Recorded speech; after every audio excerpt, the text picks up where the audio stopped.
Buen día chicos y chicas, este es el resumen de las actividades Aprende en Casa del 3 de noviembre para cuarto grado. Si conoces a alguien que le pueda ayudar a este video, comparte. Dale like si te gustó la nueva imagen del canal. Saludos. Comenzamos con historia, el tema es postclásico y los toltecas. El día de hoy aprenderás acerca de la cultura tolteca. En tu libro de historia podrás estudiar el tema de hoy en las páginas 55 y 56. Los toltecas configuraron un estado militar. Durante 300 años los toltecas construyeron una gran cultura. Fue tal su dominio que los mismísimos mexicas se consideraban herederos.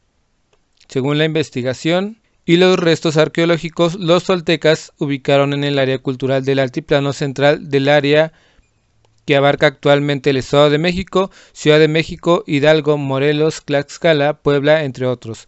Entre las principales actividades económicas de los toltecas estaba la explotación de minas de cal.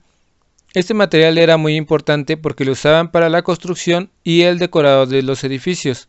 También los toltecas empezaron a necesitar grandes cantidades de rocas como el basalto, que utilizaron para la construcción de edificios, también para hacer esculturas como los famosos atlantes de Tula, que puedes ver en las siguientes imágenes.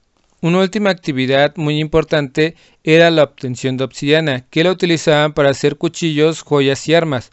Como habrás observado, Tula se volvió una de las ciudades más importantes de Mesoamérica, hasta parece que todos querían ser como ellos. Fueron un pueblo que le daba mucha importancia a la guerra y a los soldados, como los atlantes de Tula lo demuestran.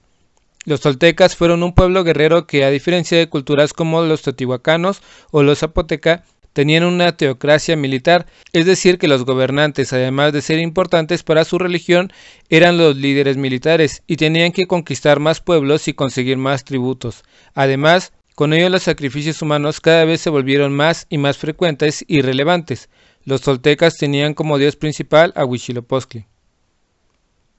Seguimos con matemáticas. El tema es un triángulo que es un rectángulo.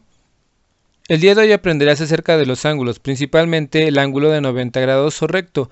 Un ángulo es una figura geométrica formada por dos segmentos de recta que se cortan respectivamente en una superficie. Los ángulos se miden por grados, según su abertura. Para medirlos se utiliza un instrumento de medición que recibe el nombre de transportador. La base o línea de base siempre es alineada con el cero. El centro u origen, la parte central del transportador, borde, arco o circunferencia dependiendo de la presentación del instrumento. Traza un ángulo de 90 grados. Primero inicia trazando una línea con la longitud que desees, que será uno de los lados de los ángulos. Coloca la marca de origen del transportador sobre la que será el vértice del ángulo que quieras medir, alineando la línea de base con el trazo. Cuenta los grados marcados sobre la orilla del arco, comenzando desde donde el trazo se origina hasta la escala y continúa en sentido opuesto al giro de las manecillas del reloj. Cuenta los grados necesarios sobre la escala, para este ejemplo será 90 grados. Siempre comienza a contar del lado opuesto al que colocaste el origen.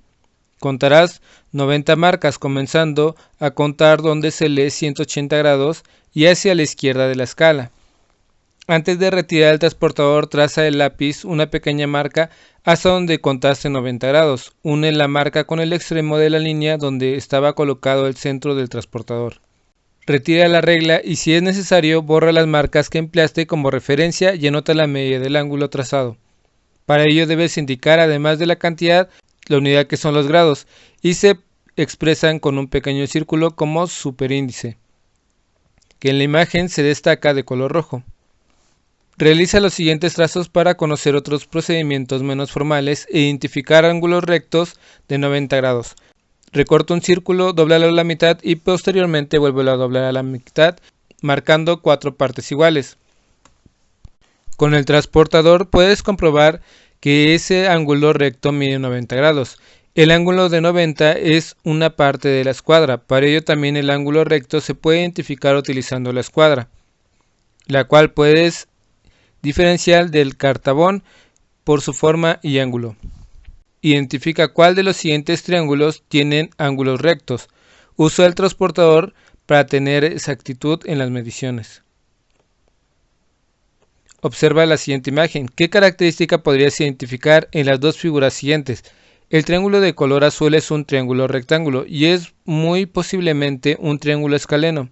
si todos sus lados miden de una longitud distinta. De acuerdo a sus ángulos, este triángulo escaleno tiene un ángulo recto, es decir, mide 90 grados.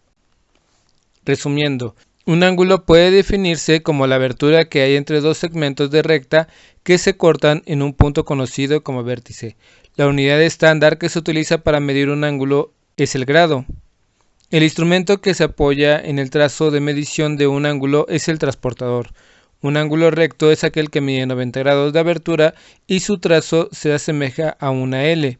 Existen métodos menos convencionales para identificar ángulos rectos, como son el uso de un cuarto de círculo y un ángulo recto de la escuadra o el cartabón, elementos contra los cuales puedes comparar la abertura de un ángulo. Seguimos con lengua materna. El tema es corrijo mi trabalenguas. El día de hoy realizarás un trabalenguas apoyándote de todo lo que has aprendido en sesiones anteriores. Un trabalenguas son palabras o frases difíciles de pronunciar que sirven para mejorar la dicción, la fluidez lectora y la seguridad al leer. La rima es la repetición de sonidos en dos o más versos. Las familias léxicas son varias palabras que provienen de la misma raíz. El juego de palabras son aquellas que se escriben igual pero tienen diferente significado, y las palabras parecidas son aquellas que tienen un sonido similar, casi siempre empiezan con la misma sílaba. Elabora un trabalenguas utilizando la rima. Usa la palabra pantalón. Escribe rimas que terminen en lón u on. Por ejemplo, pantalón, resbalón, galón, balón, escalón, salón, salomón, talón, camaleón, campeón y cinturón. El siguiente paso es formar oraciones con sentido, que al final del verso tengan rima. Por ejemplo, Salomón rompió su pantalón jugando con el balón en el salón. El campeón le dio su cinturón, pero sufrió un resbalón, luego se pegó en el talón y rieron juntos Salomón y el campeón. Se tiene que corregir leyendo detenidamente cada frase para darle sentido. Por ejemplo, Salomón rompió su pantalón jugando con el balón en el salón. El campeón le dio su cinturón, pero sufrió un resbalón, luego se pegó en el talón y rieron juntos Salomón y el campeón. En el siguiente video nos leen un trabalenguas llamado Perro de San Roque. El perro de San Roque no tenía rabo porque el doctor Ramón Ramírez se lo ha robado. El perro del doctor Ramón Ramírez, ¿quién le ha robado el rabo? El objetivo de corregir es mejorar el producto, en este caso el trabalenguas, e identificar las áreas de oportunidad que trabajarás más en ello y reforzarás tus habilidades. Seguimos con geografía. El tema es distribución de regiones naturales de México. Hoy aprenderás qué es una región natural y la distribución de las distintas regiones naturales en México. En tu libro de geografía podrás estudiar el tema de la página 61 a la 69. Comienzan contándonos una historia donde mencionan dónde viven algunos animales. El jaguar vive en la selva húmeda, el venado en la selva seca, la salamandra en el bosque de niebla, el coyote en matorrales y pastizales, y la cangreja en vegetación acuática. En México existen más de 8 regiones naturales diferentes, pero hoy conocerás la distribución de las regiones que cuentan con mayor extensión en el territorio mexicano. Observa el mapa que viene en la página 19 del Atlas de México. La selva húmeda se distribuye en Chiapas, Tabasco, Veracruz, Campeche, Quintana Roo y Oaxaca. La selva seca se ubica en la costa del Pacífico desde el sur de Sonora hasta Chiapas, además de Yucatán, Tamaulipas y Campeche. El bosque mixto o de niebla se localiza en la Sierra Madre Occidental, Sierra Madre del Sur y en la Sierra de Chiapas. El bosque templado se ubica en la Sierra Baja California, la Sierra Madre Occidental y Oriental y el eje volcánico transversal, Sierra de la Madre del Sur y Sierra de Chiapas. Los matorrales y pastizales se distribuyen en todas las entidades del norte y centro del país.